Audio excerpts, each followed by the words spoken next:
I don't know if you've ever felt like this, but for a long time, I carried this pressure, this overwhelming sense that I was behind. Like I had missed my window, like I should have been further along by now. Like everyone else around me was making progress, hitting milestones and figuring things out while I was stuck trying to catch up. And maybe you felt that way too. You look at where you are, you compare it to where you thought you'd be by now, and suddenly there's this weight, this feeling that somewhere along the way you must have taken a wrong turn. But here's what I want to ask you. Behind compared to what? We throw that word around so easily. Behind in our career, behind in our finances, behind in our personal growth. But if we actually stopped and asked ourselves what timeline we're measuring against, we'd realize something. There isn't one. There is no universal timeline for success. No rule book that says by 25 you should have this, by 30 you should have that, by 40 you should be here. Yet we act like there is. And a lot of that pressure comes from comparison. We're constantly measuring our progress against the people around us, forgetting that we're not even playing the same game. And social media makes it worse. We scroll through highlight reels of people announcing job promotions, launching businesses, getting married, traveling the world, and it looks like they have it all figured out. But what we don't see is the messy middle. We don't see the setbacks, the doubts, the nights they lay awake wondering if they're doing it right. We see their best moments, and we compare them to our hardest ones. I had to learn this the hard way. When I left pastoral ministry, I had no idea what my next step was. I saw people around me who had been in their industry for years, building momentum, moving forward, and I felt like I was starting over from scratch. And that pressure to catch up made me rush decisions. I'd look at what other people were doing and think, maybe I should do that. Not because it was the right move for me, but because I felt like I needed to make up for lost time. But the truth is, speed doesn't equal success. And I see people do this all the time.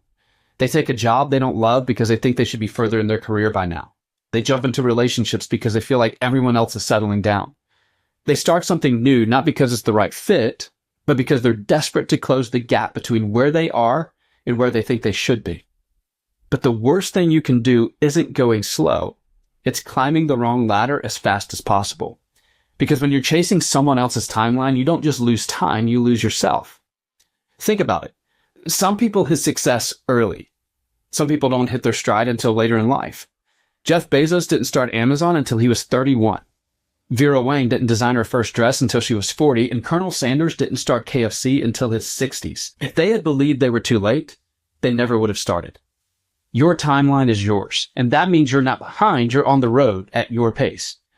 But the biggest danger of feeling behind isn't just comparison, it's what it does to your mindset. Because the moment you believe you're behind, you stop focusing on alignment and you start focusing on catching up. You start making decisions from a place of fear instead of clarity. And I get it, I've done it. I felt the weight of thinking I was late to the game, but here's what I've learned. If you're making progress, if you're growing, if you're becoming more of the person you want to be, you're not behind. You're just in process. So instead of asking, why am I so far behind? Start asking, what is this season preparing me for? Because I promise you, nothing is wasted. The experiences, the setbacks, the slow seasons, they're all shaping you for what's next. And when you stop seeing where you are as a delay and start seeing it as preparation, everything shifts. So here's my challenge for you this week. Take one area of your life where you've been feeling behind. Maybe it's your career, your relationships, your finances, your personal growth.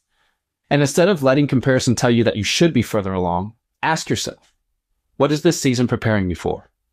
What's the next right step I can take?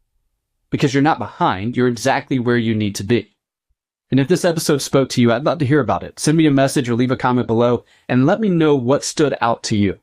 And if you haven't already, hit subscribe so you don't miss the next episode, because new episodes drop every Friday morning, and I'll be here to help you ask better questions and take meaningful steps forward. So until next time, trust your timing, own your process, and remember, you don't have to have all the answers. You just need to ask the next right question.